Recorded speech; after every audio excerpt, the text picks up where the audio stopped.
Hey, good morning. It's like 8:45 in the morning, something like that. And yeah, so just just like this would be a quick way to say, hey, I'll make some videos. I'll make videos when I get back. I have like a nice little list of things I want to just like kind of talk about as far as like this trip, especially in terms of being in the Dominican Republic for the first time. And having met them and just I kept thinking about there was this server we had. She looked just like, damn it, I can't remember her name, but on Orange is the New Black, there's like the Dominican kind of sect. I can describe her storyline from last season, but anyway, like just and like kind of seeing a lot of that commonality there. Um, the different groups of people here, like as far as like country, there's like a fair, besides just your normal Americans, some Europeans, etc. There's a sizable, noticeable amount of like South Americans, particularly from Brazil and Argentina, who are here, and Russians. Fair amount of Russians. Like the rest outside the restaurants, the menu is written in it's Russian, it's Dutch, American. Wow, that was an amateur move. I mean, I told you it's 8:30. Brain's still not totally turned on yet. Um, yeah, Russians, fair amount of South Americans, particularly from Brazil or Argentina, and English-speaking people from across the Western world. Yeah, I think I've heard a few Brits, maybe an Aussie, and then us, USA. So those are two things. Oh, the third thing is the different types of groupings that I've seen, particularly when it comes like, black versus white, some of the natives and some people I can tell are obviously visitors. It's like, well, enough of the black people so far, like besides people who work here and people I can just tell, like without a doubt, I'm wondering, are we getting, because, New York City, from what I understand, and like a lot of the major cities tend to have sizable Dominican populations. So are these like maybe first, second, third generationers who come down to a place like this to visit. I could tell just a good chunk of them are just random black Americans who are here, and it's interesting. The biggest thought, like the first thought that really hit me is like, I've never been around this many black people, like in this kind of proportion, I suppose, in terms of people who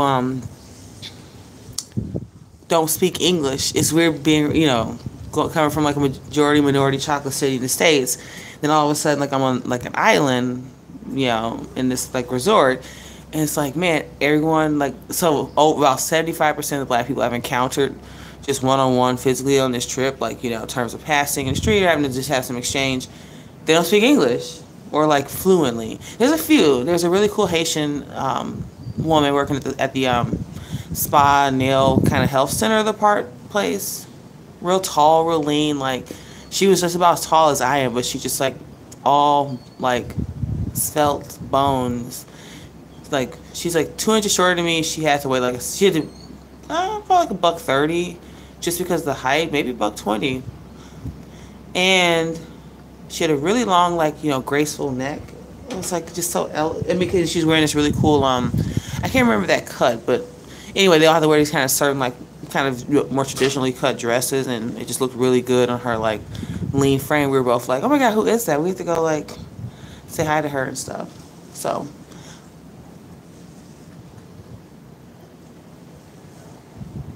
yeah, that's this morning. So I think what I'm gonna do is go for a walk. Maybe I'll take a trip to like the steam room again. I did it yesterday in the morning. It was fun. It's like a nice little wake me up. Then we'll go to breakfast. The buffet here is amazing. Maybe I'll talk about that a little bit later, especially with the cuisine, because I've always wanted to talk about some racial cultural differences between cuisine, especially for African Americans versus like, I guess after this trip they can, well, a lot more of us like in other parts of the world in the country, like the culture varies and what you have to add and contribute. Like there's a few dishes here that I know I've seen in the States, like without a doubt, that it's interesting to see in the source, but I'm like, man, I've been, in the general Midwest area in the major cities, like I've seen a lot of this stuff up here, but then there were cool things I didn't know. Anyway, starting to ramble. This is supposed to be a quick guy.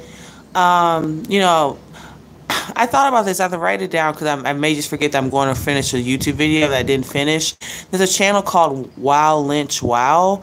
It's this guy, I think he does a lot of show, TV reviews, movie reviews across the map. But he has a huge chunk. Well, no, this is just dedicated to David Lynch. This is his. A few people, they do still branch off and cover other things, but this is predominantly a David Lynch I don't just say appreciation, but examination channel. And so there's a video, like another proposal he like many have to offer about season 3, the timeline. I've kind of gone back and forth in my head about this, but maybe I would just do a series on Twin Peaks as someone who's totally new to that whole fandom, that, if you consider David Lynch's work across the map, he's done a lot of film, he's done like advertisements, he's done a lot of things, and Twin Peaks is just this kind of like, him and Mark Frost, it's this thing contained its own like universe. It still relates very much to the whole population of what we know is David Lynch's repertoire, his basically CV of filmmaking. Probably over the past 30, maybe 40 years, you count some of his like art school, college work. So basically I'm like, well, maybe I should do something on Twin Peaks finally. Like I'm still very interested. It'd be fun to like rewatch seasons 1 and 2 again, rewatch season 3, and just kind of like sit down, see what was there to talk about, maybe make some type of like commentary. Nothing like some people have some really crazy long treatises about the show, and then Fire Walk with Me, the film, and some of the other work that surrounds it. Anyway, in closing, I was like, man, it would be cool to just do a video. Like now that I feel more comfortable just talking about things and rapping with the peoples. Like, oh, this is gonna be some like crazy involved thing. It's something for people who aren't that familiar with it, or just mildly familiar with it. And then people who are like maybe draw the eye, with people who like are seriously watched it a lot and they've examined every angle. They read the supplemental books that accompany the series. That's what I'm thinking about dipping my toe into. But anyway, it's been a huge tangent about, should I do Twin Peaks videos? Yep. So anyway, brain's like wants to kick on. I need to get up and got a big bottle of water here. I want to read a little bit more online and go ahead and start the day. Last real full day. So I'm gonna go enjoy it to its fullest.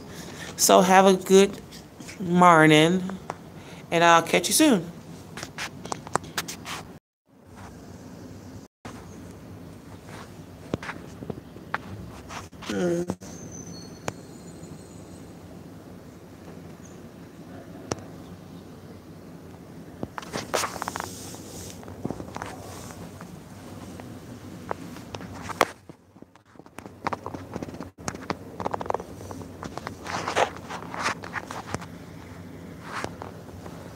I'm having like a really difficult time with this phone.